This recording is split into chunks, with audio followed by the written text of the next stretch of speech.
যারা জান্নাতে যাবে তারা চিরকাল জান্নাতেই থাকবে, জান্নাতে তাদের কোনো মৃত্যু হবে না। আর জাহান্নামে যারা যাবে সেখানে আবার দুইটা ক্যাটাগরি আছে। যাদের ঈমান নাই, যাদের আকীদা ঠিক নেই, তারা জাহান্নামে যাবে এবং তারা চিরস্থায়ীভাবে জাহান্নামে হবে। জাহান্নাম থেকে মুক্তির কোনো উপায় তাদের নাই। কেন? তাদের ঈমান নাই, তাদের আকীদা ঠিক নাই। কাফের মুশরিক যারা আছে তাদের কি ঈমান আছে? ঈমান নেই। আবার যাদের ঈমান আছে কিন্তু আমল কম, চারিত্রিকভাবে কিছু সমস্যা আছে, দোষ ত্রুটি আছে, সেক্ষেত্রে তাদের ভালো কাজের চাইতে, নেক আমলের চাইতে খারাপ আমল যদি বেশি হয়, তারা জাহান্নামে চলে যাবে।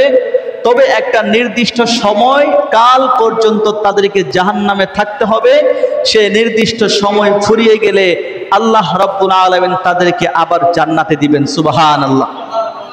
যে সময়টুকুই জাহান্নামে বান্দা থাকে না কেন, সেটা হবে খুবই দুর্বিষহ। এত কঠিন আযাব হবে, এত কঠিন শাস্তি হবে, যে শাস্তি পৃথিবীর মানুষ কল্পনাও করতে পারে না। তবে আল্লাহ এবং আল্লাহর হাবিব সাল্লাল্লাহু আলাইহি ওয়াসাল্লাম কুরআন এবং হাদিসে আমাদেরকে কবরের আযাব, জাহান্নামের আযাবটা কেমন হবে এর কিছু নমুনা, এর কিছু দৃষ্টান্ত আমাদেরকে জানিয়ে দিয়েছেন।